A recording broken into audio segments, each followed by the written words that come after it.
Дэлхий гэдэг нүдний өмнө байсаар нууцаа амархан дэлгдэггүй хажин гариг. Өнөөдөр дэлхий биднээс юу нүүж байна вэ гэсэн асуултад хариу хайж, орчин цагийн архилог ба байгалийн онцгойн мөрөөр аялна. Бичлэг эхлэхээс өмнө лайк дарж, subscribe хийхээ битгий мартаарай.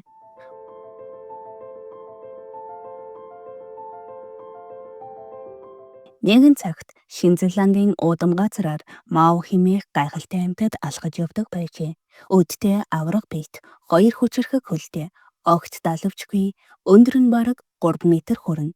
Харамсалтай нь ойролцоогоор 800 жилийн өмнө анхны хүмүүс арлуудад ирмэгц ан эхэлсэн тул эдгэр шувууд удалгүй дэлхийн хөрснөөс бүрмөсөн арчигдсан. Гэхдээ археологчид энэ удаад үнэхээр азтай таарсан байна.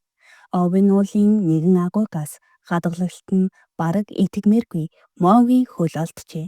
Хуурай салхи чиггүй орчин хоёр яг л байгалийн лаацыг ажиллаж мах, арьс, сар вогонд хүртэл 3000 гаруй жилийн турш бүтнээр нь хадгалж үлдсэн байна.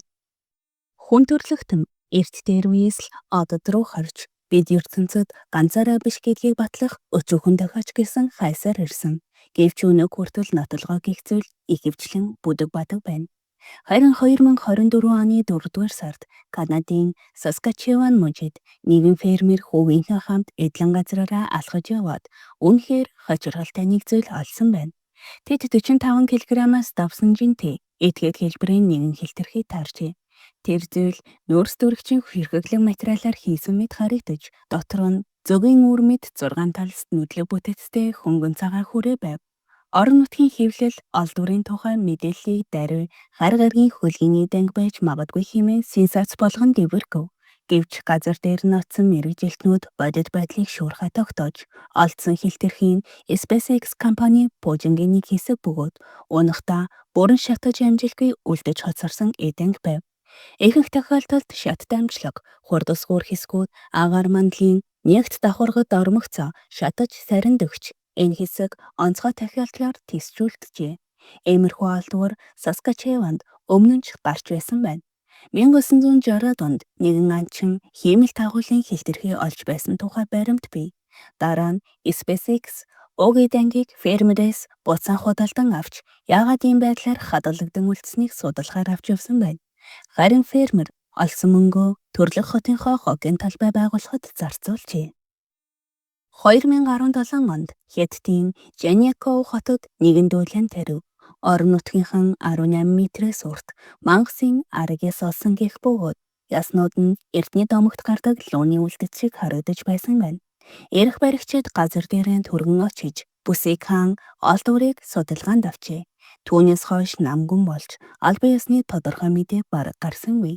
Иймд нууцлаг зүй сонирхогчид төр засаг дуугүй байна гэдэг нь луун жинхэнэ гэсэн үг гэж итгэв. Харин эргэлзэгчид дэлхийд даяар иймэрхүү нээлт олон удаа гарч байсан ч бараг үргэлж мэрэгчлийн хувилдаан болж таардаг. Арган түмэнгийн олон арван нохой хон зэрэг амьтдын ясыг нийлүүлж урт могоо мэд бүтэц үсгээд толгой хэсэгт нь үхлийн гавал тааруулна. Ийм тайлбар илүү үнэмшилтэй сонсогдож байгаа ч эрх баригчдын тодорхой хариу байхгүй байсаар байгаа нь хүмүүсийн сониуц сэтгэгдлийг улам өдөөсөөр байна. Есүс Христийн сүүлчийн цаг дээр хэрэгэлсэн гих ариун гралт их домогт аяг дундад зууны үеийн захиал төлсөөс эхлээд хүний төсөөллийг олон зуун жилийн турш өдөөсөн билээ. Домогт үүснээр тэр нь мөнхийн залуу насыг хайрлаж ямар ч шарах сарвыг эдгэх хүчтэй гэж хэрэгтдэг. 2024 онд түүх сонирхогчид нэг хэсэг дуугүй хүлээсэн.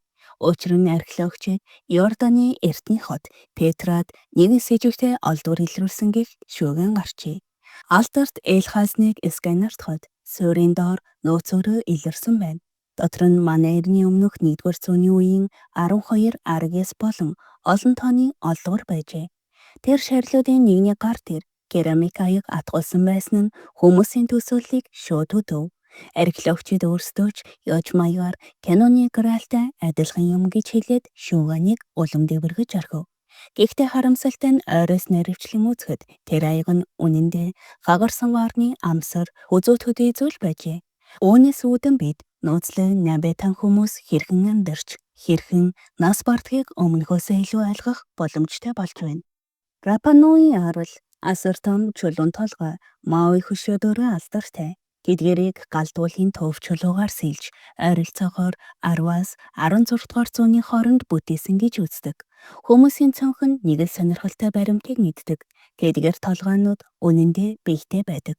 Зүгээр л олон зууны турш, хөрс, шороо шилжиж, сууж, дарсаар байгаад бие хэсэг нь газрын гүн лүү шигтчихсэн хэрэг. Тэгвэл тэднийг юуны өвчөөр босгосон юм бол? Энэ асуулт олон үеийн турш зангилаа шиг тайлагдахгүй явсаар ирсэн. Гэвч 2024 онд судлаачид нэгэн боломжит тайлбарын гол түлхүүрийг олсон мэт болжээ. Арал дээр бараг гол мөрөн нуур цөөрөм гэж үгүй. Тэгвэл эртний хүмүүс усаа хаанаас олдог байсан бэ? Хариулт нь газрын дээр биш, газрын доор байжээ. Цэнгэг ус газрын доорх давхаргад хуримтлагдаж, улмаар яг эртний шугам дагуу дадлай руу шүүрэн цутгадаг болох нь тогтогдсон байна.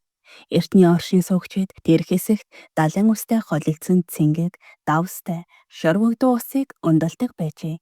Хамгийн гайхалтай нь эрдэмтэд усны ийм ундрахын газрын зураг дээр Мао хөшөөний байрлалыг давхардуулан харьцуулахад бараг ундрах бүрийн дэргэд өөрийн гэсэн чулуун харуул шиг хөшөө зогсож байсан байна.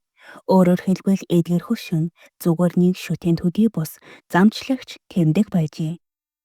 Өмнө цагт Амазоны ширэнгэн ой дунд төрсөн хот хаан гэдэг бол итгэлтэй шатсан нэгэн галзуу зоригтны ажил байлаа. Элдорадо алтанд жирсэн дамагт хотын тухай хүн бүхэн сонссон. Түүнийг Испани байлдан дагуулагчид зөвлөлтгүй мөрдөж явсан ч төгсгөлд нь эрдэмтэд энэ нь үлгэр томгол байх гэж үзэх болсон. Амазоны ширэнгэн ой бол асар ширүүн их хот, суурин тогтоход тохирохгүй гэж олон жил бодсоор иржээ. Харин 2024 оны эхээр шинжлэх ухааны эсрэг давталгаа хийв. Судлаач Стефан Растени баг лидар ашигласан байна. Лидар нь өтгөн навцын цаадах хэлбэр бартаг харж чаддаг лазер сканер юм. Тэд экваторын дээгүүр нисэн хэмжилт хийхдээ газрын доороос 600 платформ тэгш шулуун замууд гэр бүхий л бүтэн хорооллуудын мөрийг илрүүлжээ. Үр дүн нь гайхамшигтай. 2500 жилийн өмнө тэнд 100,000 хүрэх хүн хамтай хот жилцайтай томоохон суурин баргал мегаполис оршин байсан бололтой. Энэ нийлт ганц нэг газрыг биш, тэр чигтээ түүхийн сурах бичгийн төсөөллийг донцлогсон гэдэгтээ маргах хүнцэн. Галт уул шиг овоолсон Элдорадо олдоогүй нь үнэн.